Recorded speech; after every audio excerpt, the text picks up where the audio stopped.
Nós acabamos de ouvir aqui o pronunciamento do senador Renan Calheiros, demonstrando mais uma vez que a gestão, a capacidade administrativa, ela é uma das coisas mais importantes, não só na iniciativa privada, mas no poder público. Antigamente só se falava em gestão no privado, nas empresas, nas fazendas. Agora, prefeitura, governo de estado e União, ministérios, que não impor um ritmo de gestão pesado, não vai conseguir sair lá na frente. E no meu estado Tocantins, infelizmente, nós não temos nenhuma sinalização no sentido de ver uma luz no fundo do túnel com relação a essa virada administrativa, a essa modernidade que nós estamos precisando.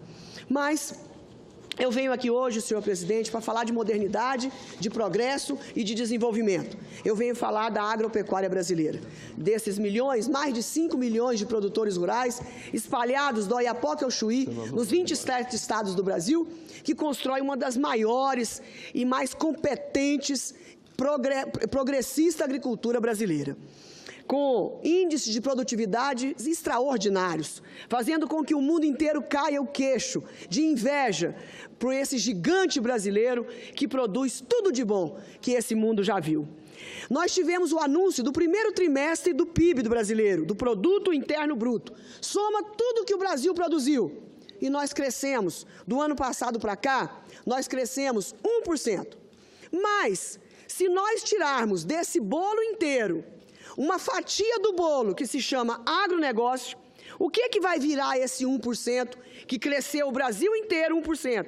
Se nós tirarmos daqui de dentro o agro, o Brasil inteiro teria tido um crescimento negativo de 0,1%. Então, os outros setores da economia, infelizmente, não cresceram. E foi o agronegócio que, felizmente, puxou o crescimento para cima. Nós tivemos um aumento do primeiro trimestre do ano passado, de 2016, para o primeiro trimestre de 2017, um aumento de 15% apenas no PIB da agropecuária. E isso é extraordinário.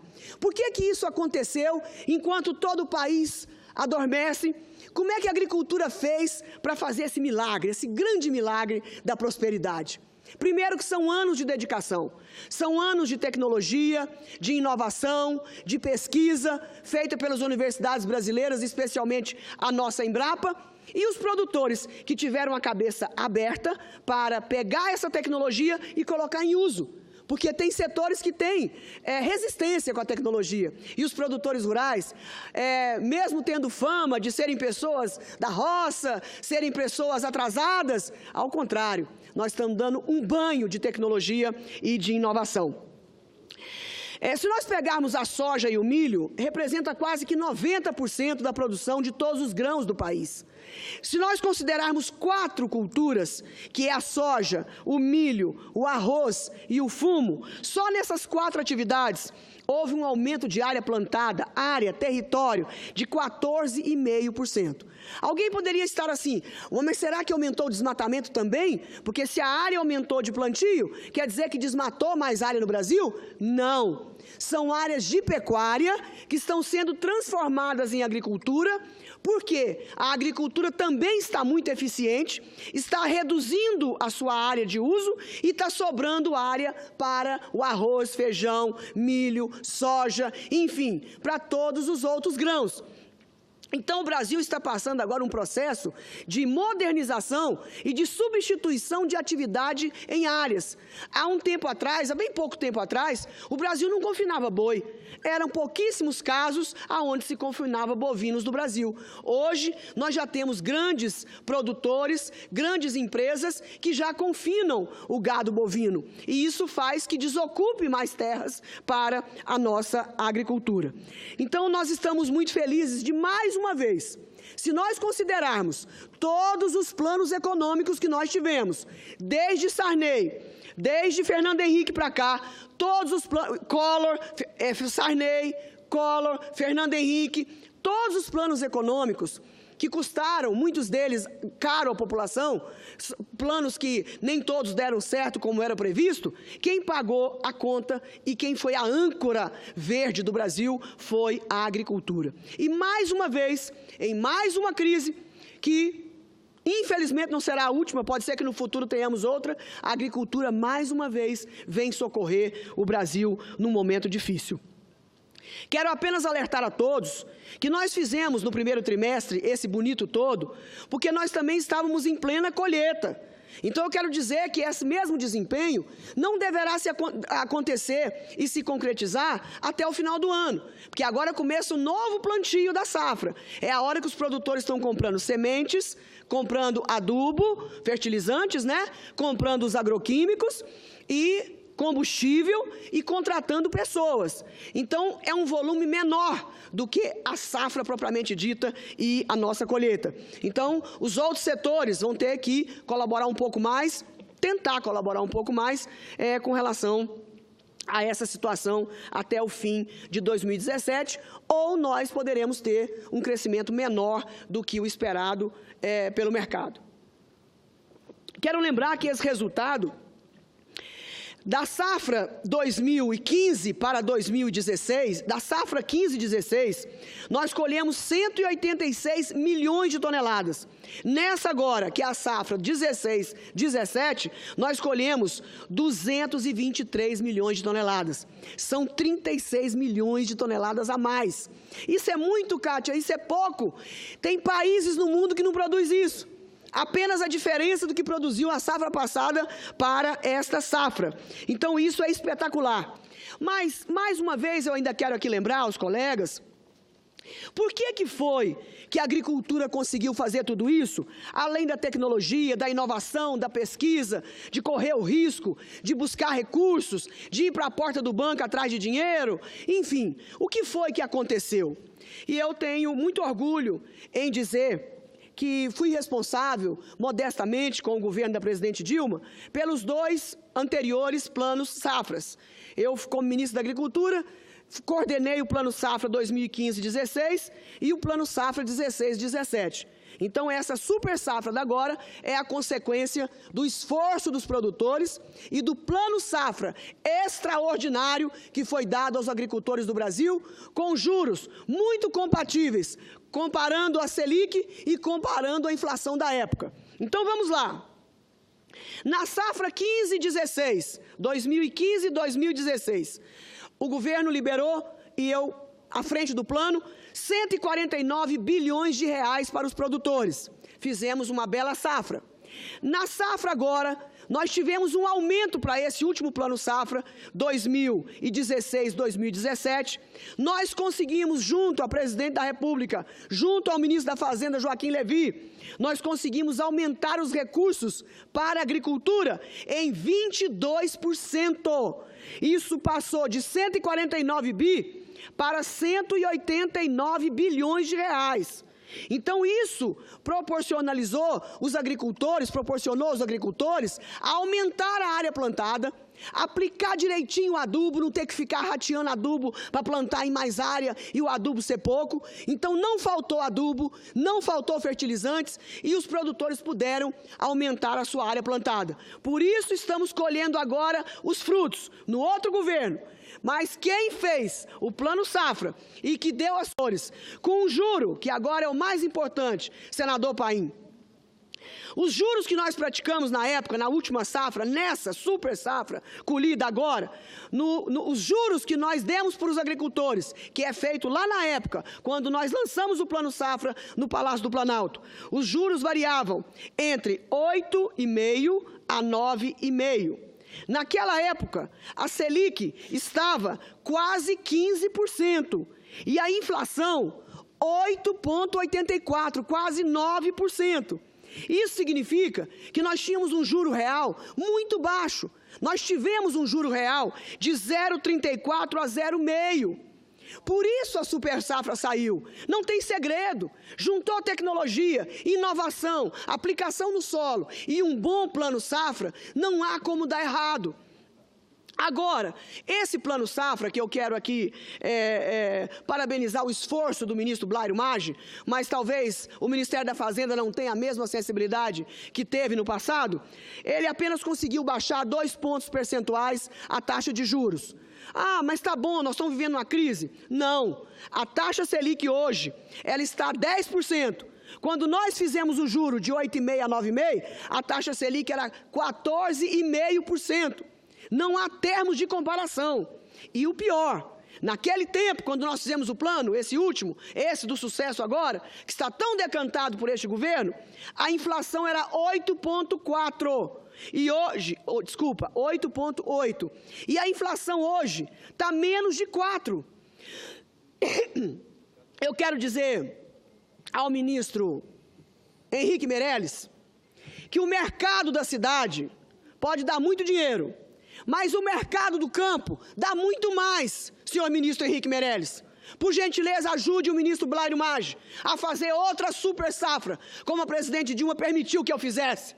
Quando permitiu que nós dessemos aos agricultores aquilo que eles precisavam para plantar. E com esses recursos agora destinados, eu aumentei como ministra, com apoio do governo federal em peso, eu aumentei em 2 safras, 22% os recursos. Dessa safra agora, do último plano, para o que foi lançado hoje, senador Renan Calheiros, aumentou menos de 5% os recursos para a safra. Então, não está compatível com o aumento de 22% no passado. Então, de 189 bi para 190, praticamente aumento zero. Teve um aumento, e outra coisa importante, 190 é o anunciado. O 189 foi o executado, que nós executamos e que os produtores tomaram dinheiro. Porque eu tinha lançado 202, mas na hora que vai rodar o financiamento, tem os problemas e os produtores não conseguem tomar tudo. Então, tomaram 189. Na mesma proporção do que nós lançamos, esse 190 lançado hoje pode cair para 170 bi.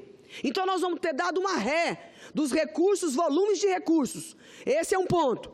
Então, se o ano que vem a agricultura não der a resposta que deu esse ano, não reclame dos agricultores do país. Reclame do Ministério da Fazenda e do governo, que não deu ao ministro Blairo Maggi, que tem competência para fazer um plano safra, ele conhece do ramo, mas não deu prestígio e competência para que ele pudesse fazer um plano que tivesse a altura dos produtores e que a gente continuasse nesse crescente, não só de recursos, mas também de juros. Com esse juro de 7,5% a 8,5%, com a inflação de 4% e com a taxa Selic de 10,5%, senador Renan, senador Dário Berg, não há condições da agricultura brasileira sobreviver este ano.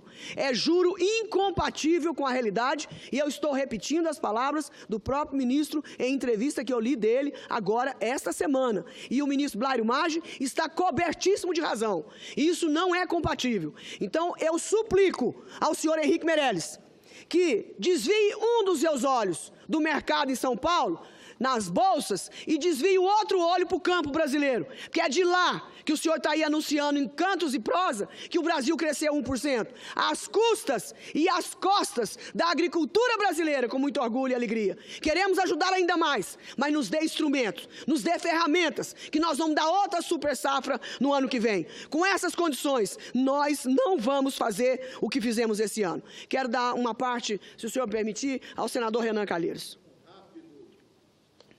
Está tranquilo, tem só mais 2 inscritos no plenário e a gente aproveita para o bom debate.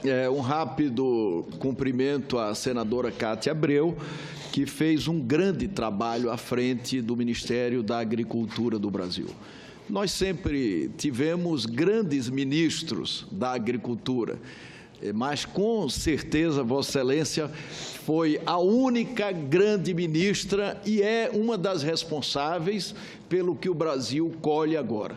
A agricultura dá uma exuberante demonstração da sua competitividade. Vossa Excelência, como ministra, abriu mercados internacionais e é evidente que a agricultura cobra mais do que nunca uma contrapartida do Ministério da Fazenda para que possa continuar cumprindo o seu papel.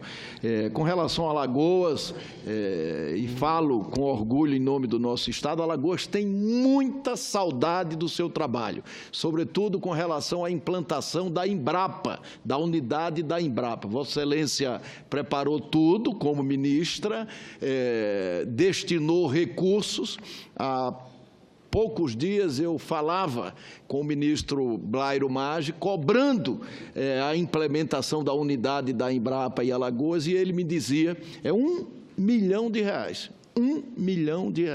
E ele me dizia, 1 milhão só. Ele dizia que, infelizmente, ia ter que adiar a implantação porque não tinha a disponibilização nos seus caixas de R$1 milhão para implantar a Embrapa no estado de Alagoas. Isso é muito triste, mas eu tenho absoluta convicção que com uma revisão, com uma mudança nessa política econômica, nós vamos garantir à agricultura aquilo que a agricultura tem de direito e merece. Parabéns, senadora Cátia. Muito obrigada, senador Renan. E nós criamos a Embrapa Alagoas com um grande diferencial, que é aromas e sabores. Porque nós queremos, com essa Embrapa de Alagoas, quando eu criei como ministra, era fazer com que a gastronomia brasileira pudesse ser pesquisada pela Embrapa para unir isso ao turismo. E nada melhor do que Alagoas para ter uma Embrapa com esse perfil. No Tocantins, por exemplo, é a Embrapa Aquicultura e Pesca Nacional, está no Tocantins, em Palmas, que é também uma grande obra que deixei como ministra da Agricultura, através da presidente Dilma. Investimos R$86 milhões numa das maiores plantas da Embrapa no país, que é a Embrapa Aquicultura e Pesca. Senador Dário Berg. Te concedo uma parte. Senhor presidente, senadora Cátia Abreu, eu quero participar com Vossa Excelência desse debate. E, preliminarmente, quero cumprimentá-la pelo trabalho que realizou à frente do Ministério da Agricultura. O que é uma prova inequívoca de que há a hora de plantar e a hora de colher. Né? Boa. Não é simples isso? É simples, mas é verdadeiro. E funciona. Então, a senhora plantou, a senhora foi buscar recursos, incentivos, e nós estamos hoje colhendo a maior safra da nossa história, que proporcionou um crescimento, se eu não estou equivocado, de 13%. 15%. Em torno de 13%, 14%, 15%. E que elevou o nosso crescimento para 1%, como Vossa Excelência bem relatou no seu pronunciamento. Na verdade, eu penso que o agronegócio exerce um papel estratégico no desenvolvimento econômico e social do país. E, nesse contexto, quero inserir Santa Catarina, que é um estado extremamente produtor e que defende as convicções também do agronegócio e que participa desse crescimento tal qual o Brasil participa. Uma vez que não há nenhuma dúvida de que era, se eu não estou equivocado também, o agronegócio responsável por cerca de 1/4 do PIB brasileiro. Né? Com esse crescimento, certamente, o agronegócio vai ampliar um pouco a sua participação no Produto Interno Bruto, que é toda a riqueza produzida pelo nosso país. Além disso, deve ter aumentado também com essa safra o percentual de exportação do nosso país, que já era quase 50%. Não era quase 50%, era 40%, 42%, 43%, agora vai para quase 50% do que tudo exportado vem do agronegócio. E também uma força de trabalho extraordinário que gira em torno, senador Paim, de 30% da força de trabalho. Olha, esse é um negócio que dá certo. Eu fui gestor municipal, eu sou da iniciativa privada. Nós temos que investir recursos onde as coisas dão certo, onde trazem resultados práticos e objetivos. E o agronegócio está provando sucessivamente, anos após anos, com mais incentivo ou com menos incentivos, que é uma alavanca importante, fundamental e vital para o desenvolvimento do país, para o crescimento da economia, para a geração de oportunidade de emprego que nós tantos precisamos.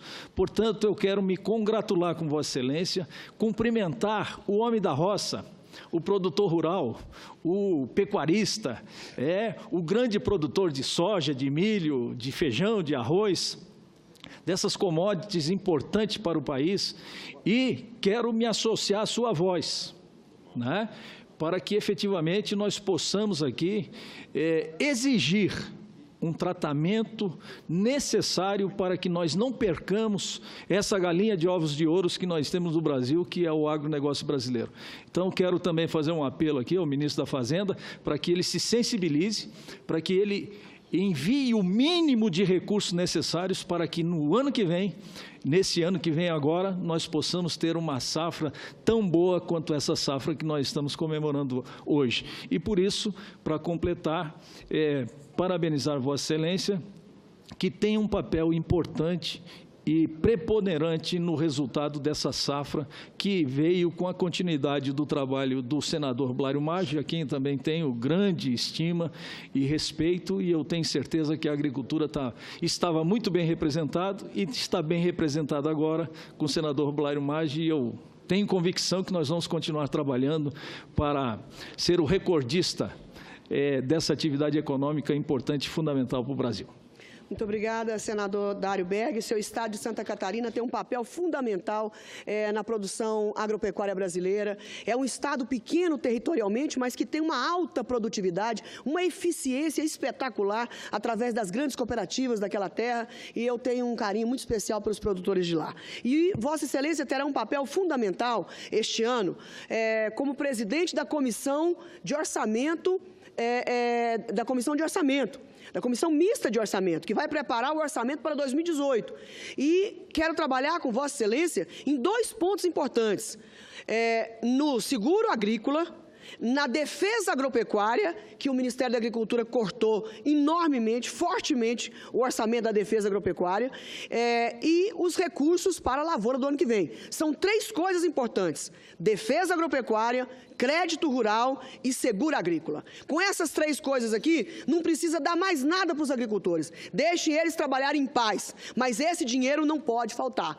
Então, resumindo, senador Paim, o que aconteceu? É uma continha básica simples: 22% de aumento de dinheiro, com juro real baixíssimo. O que é seguro agrícola pago em dia, na hora certa? Porque a credibilidade com as seguradoras faz com que o seguro seja barateado. E o que aconteceu com esses 2 pontos? Apenas com essas 2 atitudes. 3, dinheiro, aumento 22, juro compatível, juro real compatível e seguro agrícola na hora certa. Então, nós fizemos, no primeiro trimestre, aumentamos em 15% o PIB, nós aumentamos a área plantada em quase 14% de área plantada, nós aumentamos as nossas exportações, porque também nos últimos 2 anos nós conseguimos abrir todo o mercado mundial para a carne brasileira que estava fechado, suínos, aves e bovinos. Graças a Deus isso foi um salto enorme, que eu tenho muito orgulho de ter participado modestamente desse trabalho. E mais, nos últimos 4 anos, nós financiamos 60 mil máquinas por ano. 60 mil máquinas por ano. Será que as pessoas têm noção do que significa isso no campo? É como se estivesse chegando um monte de carro zero na sua casa, na sua empresa, para você trabalhar aqui na cidade. Imagine um monte de tratores e colheitadeiras. Enquanto que no governo Lula foi 30 mil máquinas por ano, no governo Fernando Henrique, 25 mil máquinas por ano, no governo da presidente Dilma, foram 60 mil máquinas por ano durante 4 anos, durante 5 anos do governo. Então, isso faz a diferença. Então, senador Paim, tem produtores no Brasil que compreenderam muito mal a minha posição com relação à questão do impeachment e da presidente Dilma. Eu aprendi algumas coisas na minha vida e tenho uma porção de defeitos, mas a deslealdade e a falta de caráter eu faço questão de não conhecer. A lealdade, a gratidão, eu acho que é a coisa mais importante que um ser humano pode dar como exemplo.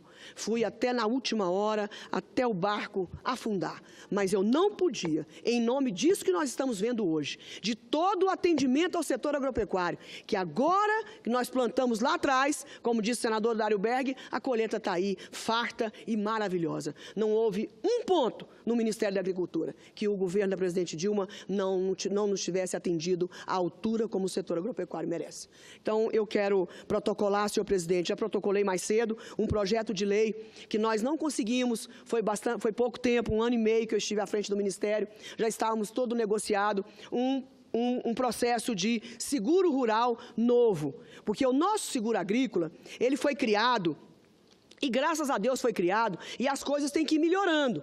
Então, lá atrás, o presidente Fernando Collor de Mello fez um papel fundamental para a agricultura brasileira, e eu não canso de dizer que foi a Lei 8.427, de 1992, criou a subvenção agrícola. Ou seja, a Selic é de 10, se o juro é de 7,5, quem vai pagar a diferença desses dois? É a subvenção. Por quê? Porque se o Brasil quer ser competitivo lá fora, como é que vai ser competitivo com os Estados Unidos, que o juro é 0 e na Europa é 4? Como é que nós vamos plantar com juro de 14? Como é que vamos plantar com juro de 10,5? Então a subvenção não é benesse para o produtor, é apenas para equiparar ao mercado internacional, que é todo postado em bolsa. Não somos nós que fazemos o preço do produto. Criou então a lei da subvenção rural. Nós conseguimos captar dinheiro justamente por conta disso. Criou a garantia de preço mínimo, que o produtor não tinha nada disso. Criou o PEP, o PEPRO, que são os leilões, para não obrigar o governo a ficar comprando e armazenando aquela coisa antiga, velha. Então, os instrumentos criados por essa lei foram do benefício extraordinário. E aí depois sim, a lei 10.823 criou o seguro agrícola. Só que o seguro veio só para clima, só para intempérie climática. Uai, mas você quer seguro para quê? Nós queremos seguro de risco mercadológico. Por quê? Porque nos Estados Unidos, 100% é segurado. Se o produtor produzir um saco de arroz e o custo dele tiver a menos de R$1, o governo vem com o seguro agrícola e paga. Então, não é lucro para o produtor, é apenas para cobrir o seu custo de produção e não tirar ele do mercado. Então, quando a gente fala garantia de preço, não é garantia de lucro, é garantia de custo. É muito diferente, porque a agricultura é uma indústria a céu aberto, a pecuária é uma indústria a céu aberto. Nós não contamos e não temos uma relação direta com São Pedro, infelizmente, ainda não. Mas eu espero, quem sabe, um dia... vou contar com o senador Requião, que é para me contar com ele.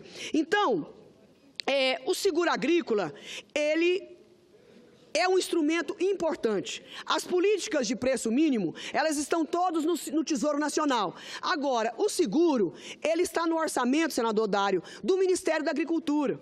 Então, como o seguro está no Ministério da Agricultura, ele é sujeito a cortes.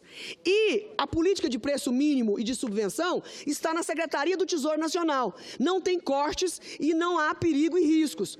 Então, esse projeto de lei está juntando as duas coisas. Nós queremos que junte tudo, a subvenção, o seguro de clima e o seguro de risco, não só climático, mas mercadológico, fique tudo no Tesouro Nacional, para que lá, o dinheiro tudo amontoado, a gente vai poder usar ele de maneira correta. Não houve risco climático, houve de preço, joga o dinheiro para cá. De repente, nós não precisamos de garantia de preço, passa o dinheiro para outro instrumento. Então, nós vamos poder pegar todo o recurso de toda a política agrícola na Secretaria Nacional do Tesouro e poder dar uma mobilidade maior e não correr o risco de haver corte orçamentário. Então, esse projeto de lei altera a Lei 8.427 com a Lei 10.823 e nós queremos que tudo fique reunido num lugar só. Nós seremos muito mais eficientes e o dinheiro vai render o dobro. Se nós ficarmos com o dinheiro todo junto, nós vamos render o dobro. O que acontece? Como tem recursos que ficam no Ministério da Agricultura, se não for utilizado, vem para o contingenciamento. Ou, às vezes, mesmo quando precisa, contingencia. E aí vai fazer falta na outra ponta. Então, eu tenho certeza que nós vamos debater nas comissões esse projeto de lei e que isso vai ser um avanço extraordinário. Assim como foi a criação da subvenção, a criação da política de preço mínimo pelo presidente Collor, assim como se criou em 2003, no governo já do presidente Lula, o seguro rural, agora nós queremos criar o seguro que vai significar, na verdade, uma gestão de risco global e não só uma coisa de clima. Então, essa vai ser um salto extraordinário para a agropecuária brasileira e queremos que todos esses instrumentos estejam na Secretaria Nacional do Tesouro, ou Secretaria do Tesouro Nacional, uma coisa assim. Mas, enfim, que não esteja disponível para cortes. O senhor quer uma parte, senador Requião? Senador Requião, um dos estados mais produtivos do Brasil. Parabéns pelo estado do Paraná. Então, muito obrigado, senhor presidente, e obrigado aos colegas pela parte.